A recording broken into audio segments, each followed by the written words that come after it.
రైతాంగానికి మహాశివరాత్రి మరియు మహిళా దినోత్సవ శుభాకాంక్షలతో ప్రతిభా బైటెక్ కోకోలి సమర్పించు మట్టి మనిషి కార్యక్రమానికి స్వాగతం. ముందుగా కార్యక్రమంలోని ముఖ్యాంశాలు. వేసవిలో ఆకుకూరలకు మంచి డిమాండ్, అధిక దిగుబడుల కోసం శాస్త్రవేత్తల సూచనలు. మామిడి తోటలను నష్టపరుస్తున్న తేనెమంచు పురుగు నివారణకు చేపట్టాల్సిన సమగ్ర యాజమాన్యం. చెరువు మట్టితో చేనుకు చేవ, తగ్గనున్న రసాయన ఎరువుల వినియోగం. నేడు అంతర్జాతీయ వ్యవసాయ మహిళా దినోత్సవం. వ్యవసాయ పనులకు సాంకేతిక పరిజ్ఞానాన్ని అందించాలంటున్న రైతులు.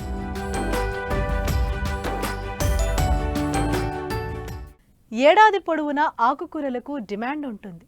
కొత్తిమీర, మెంతి, పుదీనా, తోటకూర, గోంగూర, బచ్చలి, చుక్కకూర వంటివి ఆరోగ్యాన్ని మెరుగుపరిచేవి కనుక రోజువారీ వంటల్లో తప్పనిసరి అయ్యాయి. అంతేగాక హోటళ్లలో వీటికున్న డిమాండ్ తగ్గకపోగా పెరుగుతుంది. మరీ ముఖ్యంగా తోటకూర, పాలకూరకు ఏడాది పొడవునా గిరాకీ బాగా ఉంటుంది. ఆకుకూరల సాగు మెట్ట ప్రాంతాలలో అనుకూలమైన లాభాలను అందిస్తాయి. వీటి సాగులో చేపట్టాల్సిన యాజమాన్య పద్ధతుల గురించి తెలియజేస్తున్నారు సీనియర్ శాస్త్రవేత్తలు డాక్టర్ సుధా జాకబ్.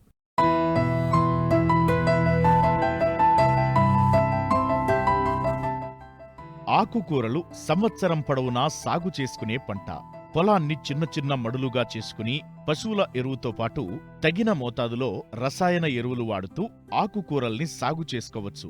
మార్కెట్లో ధరల హెచ్చుతగ్గులు ఉన్న ఆకుకూరల సాగులో నష్టాలకు మాత్రం తావుండదు. ఎందుకంటే ప్రతి 15 నుంచి 20 రోజులకు పంట చేతికొస్తుంది.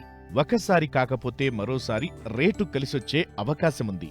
అందుకే ఎక్కువగా నగరాలు, పట్టణాలకు సమీపంలో ఉన్న రైతులు ఎకరం, అరెకరం భూమిలో సైతం ఏడాది పొడవునా ఆకుకూరలు సాగు చేసి మంచి ఫలితాలను సాధిస్తున్నారు.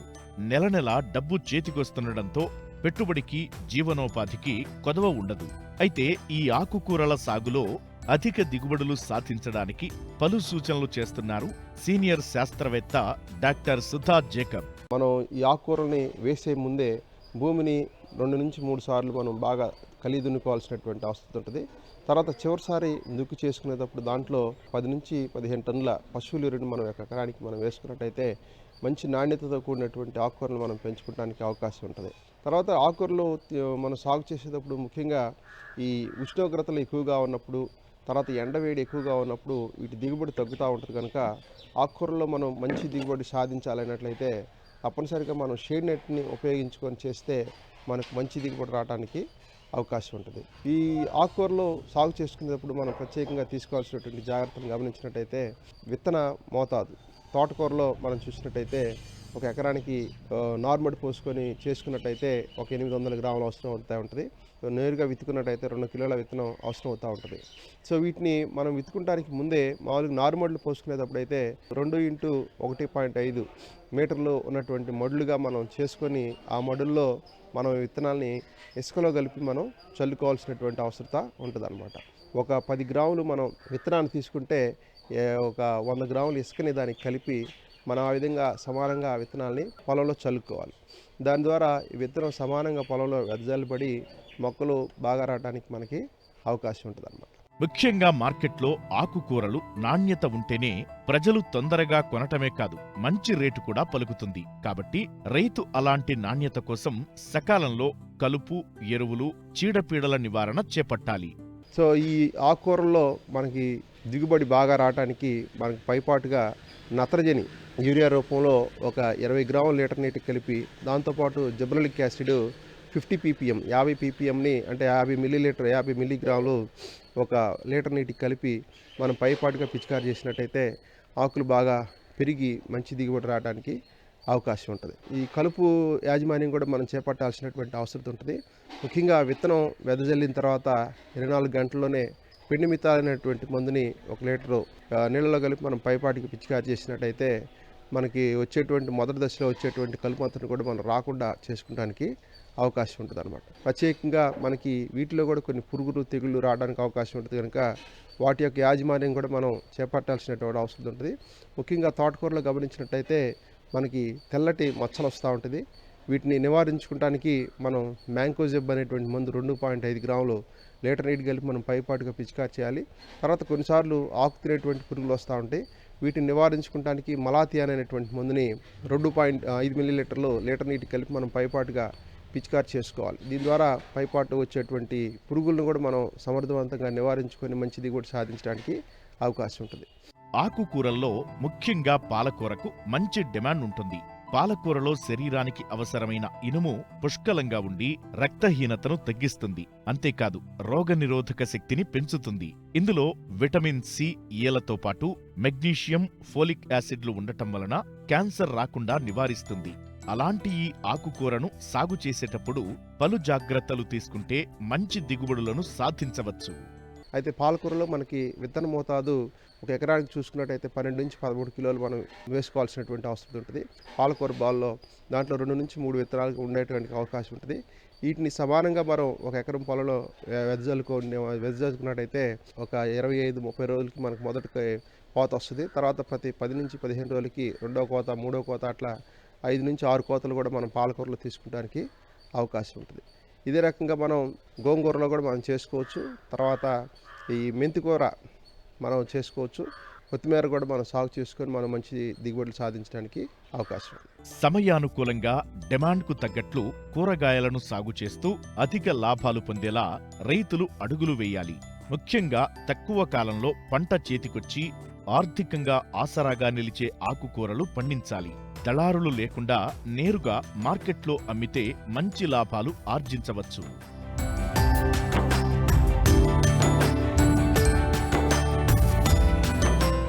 పంట పొలాల్లో సారం నానాటికి తగ్గిపోతోంది.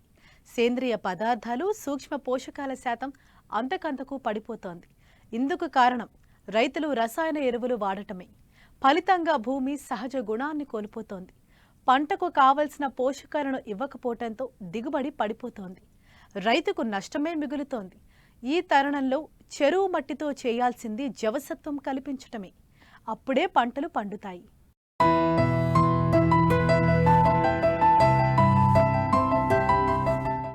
ప్రస్తుతం వ్యవసాయం రసాయనాలమయమైంది. రైతులు మోతాదుకు మించి బస్తాల కొద్దీ రసాయనాలను గుమ్మరించడం అలవాటైంది. ఒకరిని చూసి మరొకరు ఈ విధానాన్నే అనుసరిస్తున్నారు. దీంతో భూములు నిస్సారమవుతున్నాయి. ఇలాంటి భూముల్లో ఇంకా రసాయనాల వాడకం భయంకరంగా పెరిగిపోతోంది. భూమికి పోషక సామర్థ్యం చేసేందుకు ఒండ్రుమట్టిని వాడడమే ఏకైక మార్గం.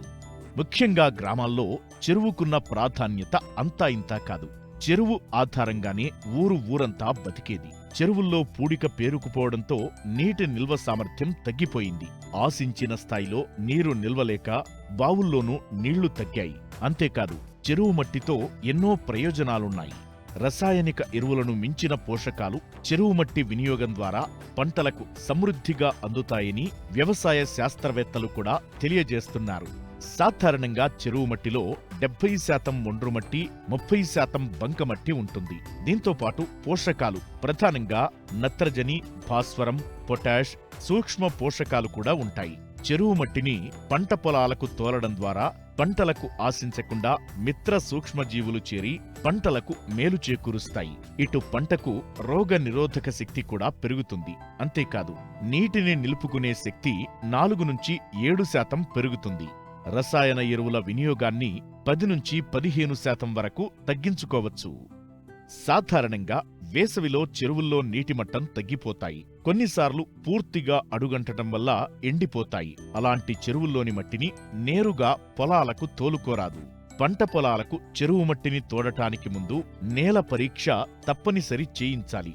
లవణ సాంద్రత 4 కన్నా తక్కువ, నేలలో ఉదజని సూచిక 8.4 కంటే తక్కువగా ఉన్నప్పుడు మాత్రమే చెరువు మట్టిని వాడాలి. చెరువు లోపల పూడిక మట్టి 2 నుంచి 3 అడుగుల లోతు వరకు మట్టిని పరీక్షల అనంతరం పోషకాల శాతాన్ని బట్టి తోలుకోవాలి. ఎకరానికి 20 నుంచి 25 ట్రాక్టర్లు తోలితే సరిపోతుంది. మే నెలే అనుకూలం. ఒక్కసారి ఒండ్రుమట్టిని పొలాల్లో వేస్తే 4 ఏండ్ల వరకు పంటలకు పుష్కలంగా పోషకాలు అందుతాయి. ఒండ్రుమట్టితో అన్ని ప్రయోజనాలు ఉన్నా రైతులకు ఈ విషయం గురించి తెలియక రసాయనిక ఎరువులు వాడడంతో పంటల దిగుబడి అంతంత మాత్రంగానే ఉంటుంది.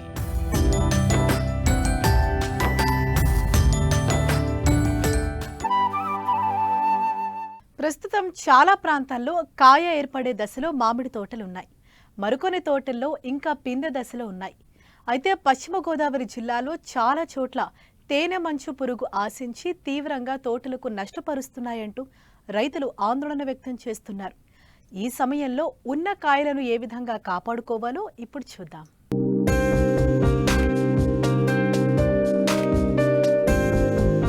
ఏడాది వాతావరణ పరిస్థితులు అనుకూలంగా ఉండడంతో మామిడి పూత సమయానికి వచ్చింది.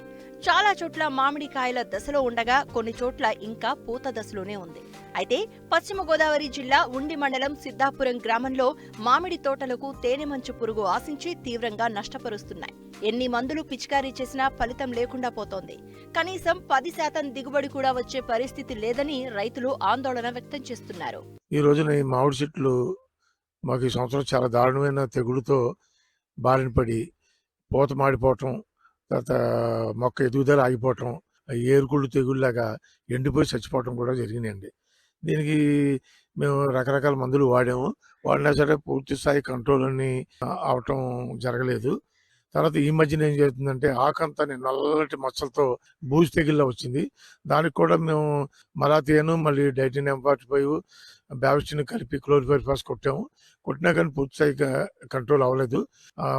10% కూడా క్రాప్ నిలబడే పరిస్థితి లేదు. చాలా మొక్కలు కూడా చచ్చిపోతే మళ్ళీ రీప్లేస్మెంట్ కూడా మొక్కలు పెట్టాం. దీనికి ఏంటంటే పూర్తి స్థాయి నివారణ ఏంటో మాకు అర్థం కాని పరిస్థితిగా ఉంది. ఏటా మామిడి రైతును వెన్నాడుతున్న సమస్య తేనె మంచు పురుగు. దీన్ని ఆంగ్లంలో మ్యాంగో హ్యాపర్ అంటారు. ఈ పురుగు పూత నుండి రసం పీల్చేయడం వల్ల పూత నల్లగా మాడిపోతుంది. పురుగు విసర్జించే తేనె వంటి స్రావం వల్ల తోటల్లో మసి తెగులు వ్యాప్తి చెందుతుంది. అందుకే మామిడి పంటలో పూత కాత దశే కీలకం. వచ్చిన పూత పిందెలను నిలుపుకుంటే ఆశించిన దిగుబడి వస్తుందని శాస్త్రవేత్తలు అంటున్నారు.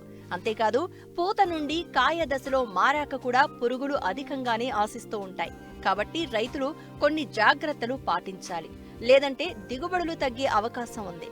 ప్రస్తుతం ఆశించే చీడపీడలు, వాటి నివారణకు ఎలాంటి సమగ్ర సస్యరక్షణ చర్యలు చేపట్టాలో రైతులకు తెలియజేస్తున్నారు ఉండి కృషి విజ్ఞాన కేంద్రం శాస్త్రవేత్త డాక్టర్ రాజేష్.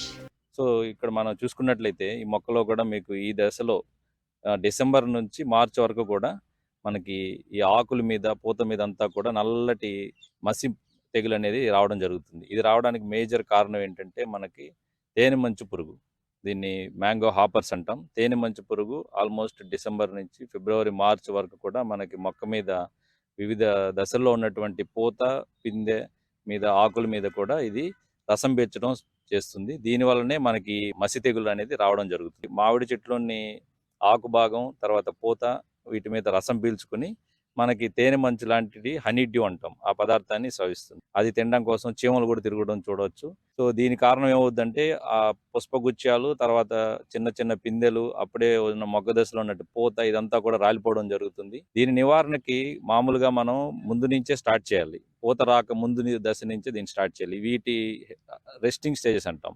నిద్రావస్థ దశలు, పూత లేని టైంలో ఎక్కువగా చెట్టు యొక్క బెరడులో అక్కడ ఎక్కువగా కేంద్రీకృతం అయి ఉంటుంది. అందులో మనం ఫస్ట్ ఇచ్చే స్ప్రే అక్టోబర్ నవంబర్లో ఒకసారి స్ప్రే ఇచ్చుకోవాలి.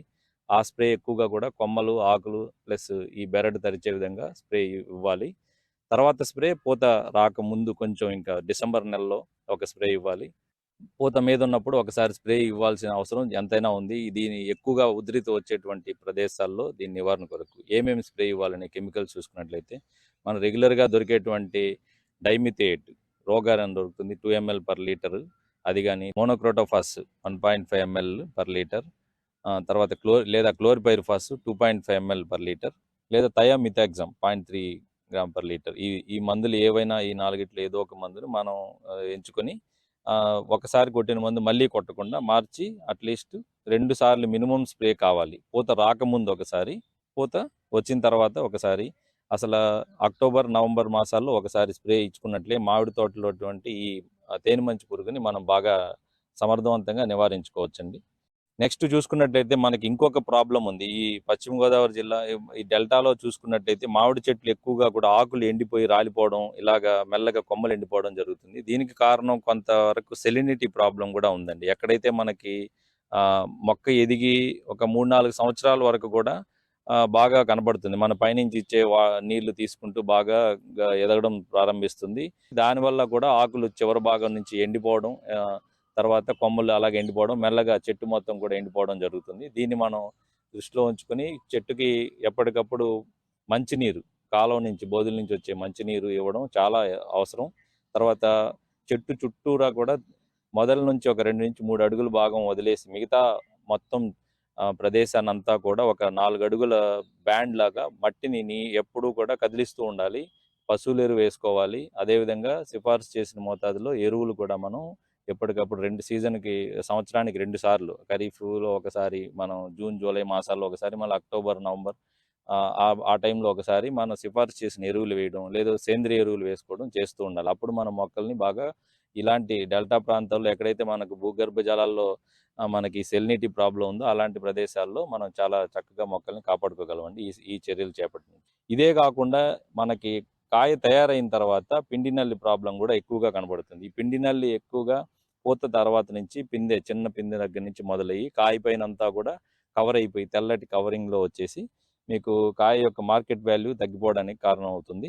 దీని నివారణకి మనం acephate 1.5 gram per litre, mono ఇలాంటి మనం ఆల్రెడీ సిఫార్సు చేసినట్టు మోనోక్రోటోఫాస్ లేదా డైమిథియేట్ కూడా కొట్టచ్చు. కాకపోతే పిండి నల్లికి ఏమైతే పైన వ్యాక్సీ కోటింగ్ ఉంటుంది, తెల్లటి కవరింగ్ ఉండడం వల్ల ఆ కవరింగ్ పోవడానికి ఫస్ట్ మనం గంజి ద్రావణం కానీ లేదు డిటర్జెంట్ కొంచెం దాంట్లో మనం స్ప్రే చేసేటువంటి లిక్విడ్లో లీటర్కి 2 to 3 గ్రామ్స్ డిటర్జెంట్ మనం ట్యాంక్కి ఒక 5 నుంచి 10 గ్రాములు కలుపుకొని కొట్టుకున్నట్లయితే మనకి ఆ పైనటువంటి ఆ వ్యాక్సీ పొర, మైన పొర తొలగిపోయి కొట్టినటువంటి మందు నేరుగా దానికి తగిలి చక్కగా నివారణ చేయవచ్చును. అదేవిధంగా చెట్టు మొదల్లో చెదపురుగు ఇలాంటివి పైకి పాకడం చాలా మంది అది కూడా కంప్లైంట్ చెప్తున్నారు. దానికి మనం ఏం చేయాలంటే బేస్ అంతా కూడా క్లియర్గా చేసుకుని చెట్టు మొదటి భాగం కొంతవరకు సున్నంతో వైట్ వాష్ చేయడం, లేదా ఏదైనా వేస్ట్ ఆయిల్ తోటి పోయడం వల్ల ఈ పిండి నల్లి కూడా, పిండి పురుగు అంటాం మనం, కాయ మీదకి ఎక్కేది, అది కూడా మొదటి భాగం నుంచే పైకి పాకుతుంది. సో దాన్ని ఎక్కనివ్వకుండా కూడా మనం అరికట్టవచ్చు. చెదరు ప్లస్ ఈ 2 పురుగులను కూడా మనం సమర్థవంతంగా ఎదుర్కోవచ్చండి.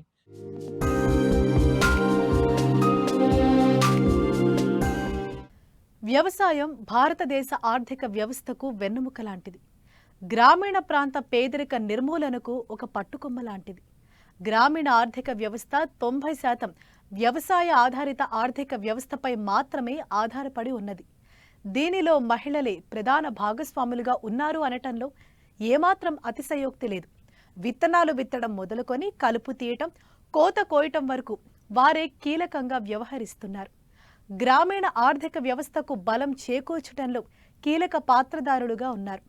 మహిళామూర్తులతో ముడిపడి ఉన్న వ్యవసాయ రంగంలో వారి సహాయం లేకుండా వ్యవసాయ రంగంలో సాధికారతను సాధించలేము. కాబట్టి ఈ మహిళా దినోత్సవం రోజున మనం వారి యొక్క ఔన్నత్యాన్ని గుర్తించాల్సిన అవసరం ఉంది.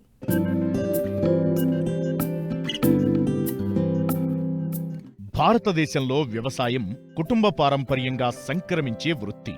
వ్యవసాయం కుటుంబ సంప్రదాయాలు, సామాజిక బాంధవ్యాలు, స్త్రీ పురుషుల పాత్రలను నిర్ణయిస్తాయి. పరంపర వృత్తిగా కావచ్చు, పారిశ్రామికంగా కావచ్చు, జీవనాధారం కోసం కావచ్చు, వ్యవసాయ కూలీలుగా కావచ్చు, భారతదేశ వ్యవసాయ రంగంలో స్త్రీల సంఖ్య, వారి పాత్ర ముఖ్యమైనదిగానే చెప్పుకోవాలి.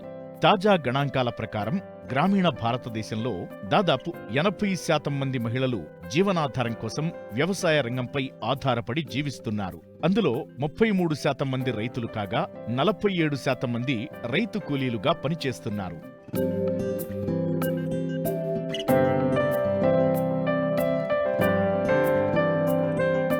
వ్యవసాయం జీవనాధార వృత్తి కావడంతో ఆర్థిక స్వాతంత్ర్యం, నిర్ణయాధికారం, అక్షరాస్యత, ఆరోగ్య సేవలతో నేరుగా ముడిపడి ఉంటుంది. గిట్టుబాటు ధర సరిగా లేకపోవడం, పంట నష్టాలు, దళారీల సమస్య వంటి సమస్యల వలన ఎక్కువగా రైతులు పేదరికంలోనే ఉంటున్నారు. దీంతో రైతు కూలీలుగా పనిచేసే మహిళలకు వేతనాల విషయంలో అసమానతలు ఎక్కువగా ఉంటాయి. అదే మహిళలు కుటుంబ వృత్తిలో భాగంగా భర్తలతో కలిసి వ్యవసాయంలో పాల్గొంటే వారికి ఆర్థిక స్వాతంత్ర్యం నామమాత్రంగానే ఉంటుంది. అందుకే భారత వ్యవసాయ రంగంలో లింగ అసమానత తీవ్రమైన సమస్యగా తయారైంది.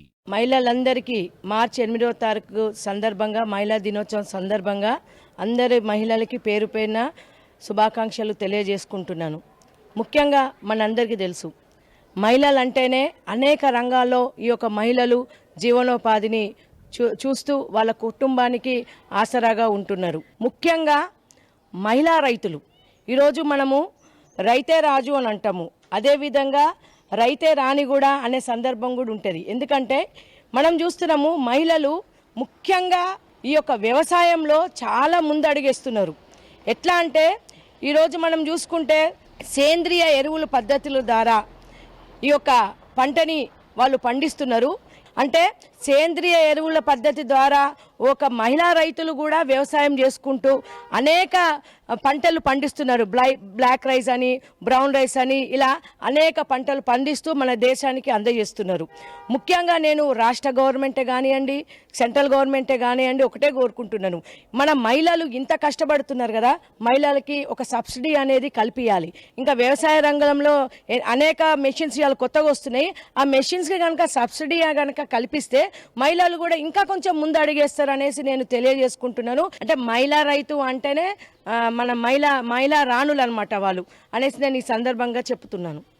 అన్ని రంగాలలో మహిళలు అసమానతకు, శ్రమదోపిడీకి గురి అవుతున్నటువంటి సందర్భంలో మరీ ముఖ్యంగా వ్యవసాయ రంగంలో ముఖ్యమైనటువంటి పాత్ర పోషిస్తున్నటువంటి మహిళా రైతులకు మాత్రం తగినటువంటి గుర్తింపు లేదు. రైతు అనగానే మనకు పురుషులే గుర్తుకొస్తారు. కానీ విత్తు వేసిన నాటి నుండి మళ్ళీ ఆ విత్తులు ఇంటి వచ్చే వరకు, ఆ రూపంలో మళ్ళీ ఇంటికి వచ్చే వరకు దాని వెనకాల స్త్రీల యొక్క శ్రమ ఎంతో దాగి ఉంది. సాంకేతిక పరిజ్ఞానం ఎంత అభివృద్ధి చెందినప్పటికీ వ్యవసాయ రంగంలో స్త్రీలు చేస్తున్నటువంటి కృషి మరవలేనటువంటిది. చాలా 80% పైగా కుటుంబాలు మనకు స్త్రీల వ్యవసాయ కుటుంబాలు చెందినటువంటివి. వాటి మీదనే జీవనాధారం కొనసాగిస్తున్నటువంటి కుటుంబాలు ఎన్నో ఉన్నవి. అన్ని రంగాలలో అసమానతకు ఎదురవుతున్నట్టే వ్యవసాయ రంగంలో కూడా స్త్రీలు చాలా శ్రమదోపిడికి గురి అవుతున్నారు. సమాన పనికి సమాన వేతనం అనేది ఇక్కడ కూడా మనకు కనిపించదు. అట్లాంటి ఒక గొప్పనైనటువంటి మహనీయమైనటువంటి స్త్రీ జీవితం అందరికీ కూడా ఆదర్శవంతమైంది. వ్యవసాయ క్షేత్రాలలో స్త్రీలు రోజుకు సుమారు 7 నుండి 8 గంటల పాటు పనిలో నిమగ్నమై ఉంటారు. పనిలో సాంకేతిక పనిముట్లను తక్కువగా వాడటం, శారీరక సామర్థ్యంతో ప్రధానంగా పనులు నిర్వహించడం వల్ల స్త్రీలు అధిక శ్రమ, అలసట చెందుతుండడమే గాక పనులు సకాలంలో నిర్వహించలేకపోతున్నారు. వ్యవసాయ ఉత్పత్తుల నిర్వహణలో కూడా సాంకేతికరణ అందుబాటులో లేక పెట్టుబడికి రాబడికి మధ్య వ్యత్యాసం పెరిగి వ్యవసాయం ఈరోజు లాభసాటి ఉపాధిగా కొనసాగించే పరిస్థితిలో లేదు. స్త్రీలు అధిక సంఖ్యలో పనిచేసే వ్యవసాయ పనులలో శారీరక శక్తి వినియోగం కన్నా వృధా ఎక్కువవుతోంది. మహిళా శ్రామికుల పని సామర్థ్యం పెంచి వారి శ్రమను తగ్గించాల్సిన అవసరముంది. నేనొక మహిళా ప్రకృతి వ్యవసాయ రైతుని. అయితే మొదటిగా అందరికీ ఈ యొక్క మహిళా దినోత్సవ శుభాకాంక్షలు. అయితే ఇప్పుడు ఈరోజు దేని గురించి అంటే వ్యవసాయంలో మహిళల పాత్ర ఏ విధంగా అయితే జెంట్స్ అంటే మగవాళ్ళు ఎంత అవసరమో వ్యవసాయానికి ఆడవాళ్ళు కూడా, మహిళలు కూడా అంతే అవసరం, అంతకన్నా ఎక్కువ. ఎందుకంటే ప్రతి క్షణం ప్రతి నిత్యం ఆడవాళ్ళే చేనును చూసుకుంటూ అంటే ఏ పంటలు ఎలా ఉంది ఏంటి అని చెప్పుకుంటూ, అంటే ఎప్పుడు మనం మగవాళ్ళే ఎక్కువగా పాత్ర అని అనుకుంటాము, కానీ మగవాళ్ళ కన్నా ఎక్కువ ఆడవాళ్ళ పాత్ర ఉంటే ఆ యొక్క వ్యవసాయం అంటే వ్యవసాయ రంగం ఇంకా ఎంతో సక్సెస్ అవుతుంది అని చెప్పగలను. చదువుకున్న వాళ్ళైతే ఇంకెంతో చక్కగా చేయొచ్చు, ఇంకా ఎంతగానో మన యొక్క దేశాన్ని వ్యవసాయ రంగంలో ఎంతో ముందుకు తీసుకెళ్లొచ్చు అని నా యొక్క అభిప్రాయం. సో దానికోసం కావాల్సింది మనకు స్మార్ట్ వర్క్ చేయాలి అంటే మెకనైజేషన్ కావాలి. చిన్న మెషినరీస్ అంటే చిన్న పనిముట్లు వ్యవసాయ రంగంలో కావాల్సినవి మహిళలకు ఎంతో ఇస్తే ఇంకా మహిళలు ఎంతో ఉత్సాహంగా ఎంతో మంది ముందుకు రావడానికి యువత కూడా ఎంతగానో ఆసక్తి కనబరుస్తున్నారు. మహిళల సాధికారత కోసం ఇతర రంగాల కంటే వ్యవసాయ రంగంలో అధిక చేయూత అందించాల్సిన అవసరముంది. ఈ రంగంలో స్త్రీలు కీలకంగా ఉన్నప్పటికీ వ్యవసాయ యంత్రాలను ఉపయోగించడంలో వెనకబడి ఉన్నారు. వ్యవసాయ యంత్రాలు మగవారు ఉపయోగించే విధంగా కఠినంగా ఉండటం దీనికి ఒక కారణం. గ్రామీణ మహిళలకు సాధికారత కల్పించాలనే కీలక దృష్టితో ఈ అంతర్జాతీయ మహిళా దినోత్సవాన్ని జరుపుకుందాం.